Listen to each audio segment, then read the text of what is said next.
What's going on, everyone? Jackson here from Vendetta Sports Media. We are back with another episode in our 2021-2022 NBA season preview series. Again, joined by Carl Heiser, and this time we are going to be taking a look at the Sacramento Kings, coached by a man that I have absolutely no idea, Carl, how this guy still has a job in the NBA.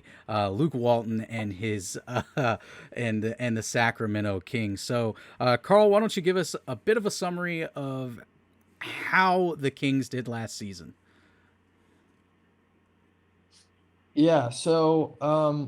Last season, Kings not good. Really, not a lot of positive things to say about them. They finished as the 12th seed in the West. I think they were only 2 or 3 games out of the play-in, but when you're really talking 2 or 3 games out of the play-in, like that's not really anything to be excited about. Uh, yeah, you know, they hung with some teams. They still have some talented players, but overall they found themselves in the lottery yet again. I think I wrote the preseason preview for the Kings, and that was kind of I think they met expectations in a weird way. But the expectations for them were certainly fairly low to start the year, and they found themselves towards the bottom yet again.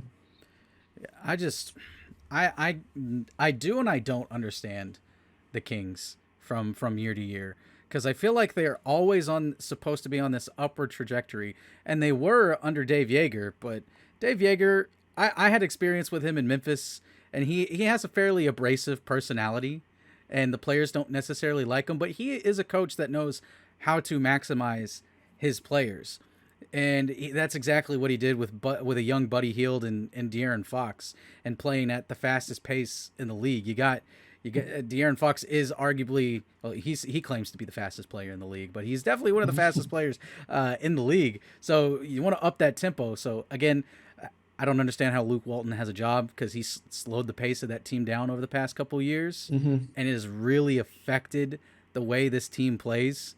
And I also I'm sure you'll talk more about draft here in just a second, but they continuously go guard heavy in these drafts, and they Yeah. also paying Buddy Hield an outrageous amount of money to come off the bench. I don't know. Again, it's not my analysis of the team. It is the Carl Heiser show here talking about their analysis of the team. So, Carl, this past off season, what did they do? Who did they draft? What are some key players that they brought in? Any other moves that they made to try and get over No, I the mean, hump of being a below average team to an average team in the NBA? yeah, I mean, you're spot on with a lot of what you said. Their draft strategy for the last few years has been mind-boggling to say the least. They continue to go guard heavy, so with their number 9 overall pick, they drafted Davion Mitchell out of Baylor, which when it comes to the draft, if he's the top guy on their board, fine, so be it. Like you got your guy. But at the same time, he was a college senior coming out of Baylor, so he's 23 years old, which sort of raises the question of how much more room there is for him to develop. We know that he's a great defender on the perimeter, and he really upped his 3-point shooting last season he was basically a knockdown shooter for Baylor. But it's sort of how much further can he really go? Because we do see a lot of players that once they're hitting 23, 24, we kind of already know what they are. Yeah, but so he'll be he showed some promise in the preseason, so I mean I do think he'll contribute, be one of the first guys off the bench for sure. They had another draft pick. I believe they took Nemias Queta out of Utah State, rim protector. Not sure how much he'll sniff the floor, but it's yeah, it sort of makes the Davion Mitchell pick all the more important when he's really the only guy that they got out of a loaded draft class. I mean, they passed up on some very talented players to draft him. So you really have to hope that it pans out. Yeah, and I've seemed extremely overcritical of Sacramento, and obviously I'm going to be that way with every team. If I think that the decisions they are making are questionable, I'm obviously going to be overcritical of them, but I'm not saying that they drafted bad players. Like Mitchell, I love Mitchell coming out of the draft. And then Halliburton last year looks like an excellent, solid pick, but they just continue to just pick the top guards. I don't know if they're gonna if they're really embracing the small ball mentality, and they're like, we're just gonna outplay you with guard and speed. I don't know the strategy. I don't even think Luke Walton knows the strategy.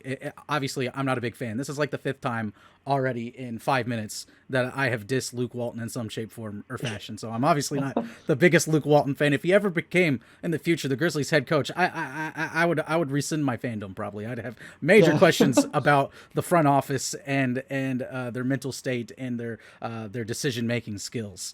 But looking at the players, out of all the players, new, old players on this team, who is the key player for the Kings this season? So I would say I'm not going to go De'Aaron Fox, even though I think that's the obvious answer. I think to this point we know what De'Aaron Fox is. He's an electric, scoring guard. And I don't know that their success or failure will necessarily hinge on him as much as it will some of these other guys where maybe we don't really know what we're getting. So I'm actually going to go with Tyrese Halliburton here because he was. I liked him coming out of the draft. I think I graded that pick like an A, maybe an A plus, based on where they got him. And but I didn't expect him to be that good right away. I didn't even necessarily think that he would see a ton of minutes right away. But he did, and he had a pretty great season. And so, um, now the question is obviously how does he build on that? He averaged 13 points a game, 5 assists, and that's for a rookie. That's phenomenal. So now it's how does he build on that in his second year, and kind of cement this backcourt as one to be worried about for other teams. Do you see the Kings running Halliburton with the first unit, or primarily the second unit, or just kind of like a bridge player, like comes in, he's like the sixth man, he's like the first man in with some of the first unit and kind of takes over with the second unit? Yeah, it's sort of hard to say just because looking at the Kings roster, if you put Halliburton with the first unit, that second unit is a little rough. So you might want to run him with the second unit just so you have someone a little more dependable who can facilitate and make things happen on the floor.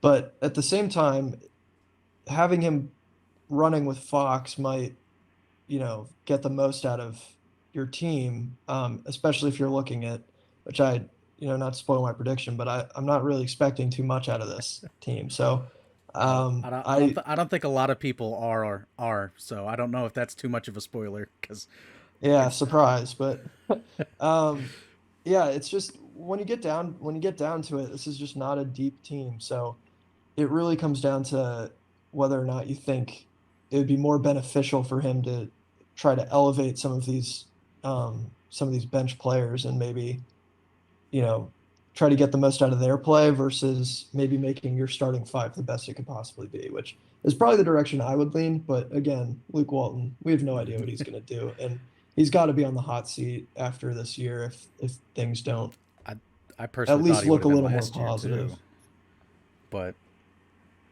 it is what it is. Okay, so I know we've both said we You're don't have. frozen. Oh, I is don't it? know if you can hear me. Yeah, I can hear you. Can you hear me? Ah, no. Well, Hunter will be able to edit this out.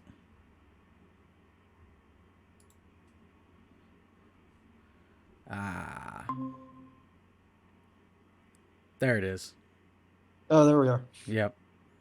You see, the Cool. great thing about recording this, Hunter can edit it out. So Yes, sir. do your thing, Hunter. Do your thing, man. Thanks, You're Hunter. doing a great job with these. Okay, Yep, you're just want you killing to it. know that. Okay, so all right, so we don't have high expectations. We've both admitted that for the Kings, but if they were to exceed the expectations, what is the X factor that would move the needle slightly for the Kings?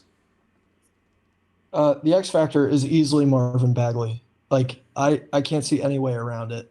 A lot of people have this hindsight bias with Marvin Bagley where Mm. they look back and they're like, how could the Kings have ever drafted Marvin Bagley? But for people who knew that draft class, and if you look back to like evaluations at the time of that pick, people really viewed that as the no-brainer safe pick to go with. He was the, ACC player of the year as a freshman at Duke. Absolutely lit it up, averaged a double. But since coming to the league, has really struggled with injuries. Hasn't really, become this kind of dominant forward that I think the Kings expected him to be. And I don't think that's the Kings' fault necessarily. That's just kind of how things shook out. But at this point, we're kind of getting to where he's kind of running out of time to show that he can kind of have this breakout season, because if it's not coming in the next year or two, it's probably never going to come. And that's not even to say that he played poorly last season. He averaged 14-7, but he only played in 43 games, just with some lingering injuries. So if he can shake that injury bug and really be a just more of a presence, and kind of establish himself as, because they really don't have a front court. It's, because they have gone guard heavy. A lot of their, most of their touches are going to guards. They picked up Tristan Thompson in the offseason, but really I don't know how much that's going to Uh, do for them. yeah, Tristan Thompson and Alex Lynn. Yeah. He's So, That's a winning kind of formula right there. at this point, yeah, it's just a stopgap. Like they're kind of league average players, like replacement level almost. And so you really need somebody in that front court to step up. And if it's going to be anybody, it has to be Marvin Bagley. So I think a lot of, them meeting or exceeding their expectations will come down to how he plays. Right. And again, we've hinted at it. Carl's hinted at it. But let's put your official stamp. This is what you think is going to happen. What is your prediction for the Kings this season? Where do they finish in terms of the West? Are they another lottery team? Are they going to go guard heavy in a position where they can go guard heavy again with the top pick? What do you think is going to happen? This is a lottery team. This is not a team that's going to make the playoffs or the play-in. As much as I love De'Aaron Fox, as much as I want Marvin Bagley to break out, this they just don't have the manpower to make it out of a very deep Western Conference. So look for them to finish towards the bottom again. They were the 12 seed last year. I think that might be their ceiling this year, if I'm Ooh. being honest. Like I think they'll probably finish around the 13-14 range, because I expect that the Timberwolves, the Thunder, and the Rockets will all be better. Maybe not necessarily better than the Kings, but they'll have improved. And so, yeah, it's not in the cards for the Kings this year.